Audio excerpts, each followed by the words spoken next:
Olá, trabalhadores da luz. Ouçam com atenção. Em todos nós existe um Batista e um Jesus, e este último deverá reinar sobre o primeiro. Achou confuso? Bem, nessa mensagem vamos compreender o que isso de fato significa. Vamos acompanhar. Trajes de palha, corações de ouro. Um coração de ouro só pode reluzir na simplicidade da palha. Esse era o material que revestia o berço do menino. É também essa a imagem e a visão daquilo em que todos nós nos devemos transformar. Na história do passado, daquele a quem deram o nome de Jesus, está a codificação interna para os tempos de hoje. Não se trata, por isso mesmo, apenas de um relato histórico, mas da matriz programática para a atual dispensação planetária. Na multidimensionalidade da expressão do verbo, esse relato codifica em si mesmo tudo aquilo que estamos a viver individualmente e coletivamente neste período da história do planeta, e não apenas os fatos históricos da vida de Jesus e do contexto onde estes se desenrolaram. Um desses códigos-programa está no batismo de Jesus. Depois das várias tribulações passadas no deserto, das tentações do deserto, da solidão, da ausência de propósito aparente, Jesus deixou as areias vazias e despidas de vida onde jejuara após receber o batismo, lançando-se na sua missão.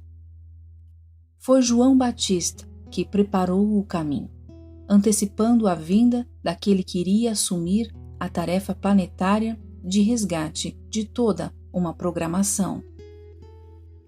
Mas para que Jesus crescesse, João teria que diminuir, pois a função que lhe cabia era apenas de preparação e não de execução. Uma das fases do programa que este acontecimento histórico pretende expressar é referente às duas levas de seres que atualmente cumprem esse mesmo programa. João Batista simboliza os seres a que eu chamo de primeira leva, aqueles que despertaram primeiro para a programação hierárquica e que tiveram a função de preparar o caminho para os seres da segunda leva, simbolizados por Jesus, que irão finalmente implementar na matéria o programa estabelecido para este planeta. A ativação da primeira leva ocorreu entre 1988 e 1992. Com essa ativação, todo um vetor de trabalho pôde ser estabilizado neste plano dimensional e com ele a preparação daquilo que viria a acontecer apenas mais tarde. Com esse impulso, muitos livros foram escritos, muitas palestras realizadas, em alguns casos onde a conexão vertical com a hierarquia era mais acentuada. Centros espirituais chegaram a ser criados. Pela palavra falada e escrita, toda uma nova informação foi vinculada, instruindo e ajudando no despertar da segunda leva. Contudo, nada de verdadeiramente importante foi realizado no mundo. Da mesma forma que a missão de João Batista nenhum efeito teve na sociedade de então. Apenas Jesus operou essa transformação. Esse impulso inicial que levou à ativação da primeira leva foi como uma explosão de energia a nível mundial, cujos efeitos se propagaram pelo tempo, mas que foi diminuindo lentamente, pois não era a função desta a de executar o propósito, mas apenas de preparar o caminho. Muitos desses seres, por não se encontrarem perfeitamente alinhados com a programação, nem os seus corpos expressarem integralmente a nota superior, acabaram por desvirtuar esse trabalho inicial ao tentarem representar Jesus sem antes dar um fim a Batista. Durante anos viveram no rastro dessa explosão de luz, e não no seu núcleo central que os alimentou e orientou a quando o seu despertar. Hoje, Os livros que escreve são a repetição de tudo aquilo que já escreveram. As palestras que dão, a repetição de tudo aquilo que já falaram. Os centros espirituais, muitos deles, a repetição das práticas já vividas num acomodamento que impedirá que o novo possa despertar. Para todos eles, apenas o desencarne e o renascimento poderá relançá-los nos caminhos do serviço. Essa é a grande prova dos batistas: saber diminuir, saber abdicar do poder que conquistaram para que o novo possa despertar neles. No entanto, nem todos se perderão nos caminhos sinuosos do ego. Muitos seres da primeira leva souberam vencer essa prova e diminuir perante a presença do Filho. Esse diminuir, contudo, não era deixar de atuar e de agir, embora para alguns estivesse destinado à reclusão total no deserto, de onde Jesus saiu para cumprir a sua missão. Para a maioria, a prova era simplesmente perder a vida para João e despertar para Jesus, deixando que Cristo atuasse através de si. Isso implicaria abdicar de tudo aquilo que construíram até então e renascer, literalmente, das cinzas do ego espiritualizado. Ao contrário da primeira leva, que desde 1988 vem assumindo a sua tarefa, a segunda leva, pelo contrário, tem vindo ao longo destes anos num lento despertar que a levou até o deserto. Ali, perdidos nessa imensidão de areia existencial, julgados, abandonados por Deus e sem um rumo definido, sonharam com realizações e construções, com tarefas e missões. Muitos não conseguiram contornar a inveja pelo sucesso dos da primeira leva e por tudo aquilo que estes fizeram, desejando eles mesmos, numa cobiça tantas vezes insaciável, esse mesmo reconhecimento. No entanto, para o seu tormento, nada de concreto realmente aconteceu nesse período, levando-os ao quase desespero. Olham para suas vidas e veem um imenso vazio, submersos que estão na dor e na desilusão a respeito dos caminhos do mundo e dos seus próprios caminhos. Ocultamente, contudo, esse vazio e essa dor foi trabalhando-os, preparando-os secretamente para o serviço. A grande prova da segunda leva está na fé, na capacidade de persistir apesar de todos os obstáculos encontrados, acreditando que mesmo na aridez do deserto mais inóspito, um oásis de abundância pode despontar.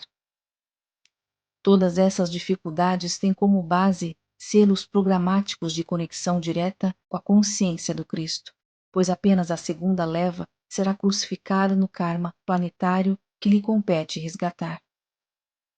Uma vez mais se repete a matriz Jesus, que, ao contrário da matriz batista, é a única com a tarefa de resgatar esse mesmo karma e implementar as sementes de uma nova terra. Estes são os tempos em que os da segunda leva irão finalmente deixar o deserto para cumprirem a sua missão. Tempos em que o Cristo despertará no centro cardíaco de milhares de seres.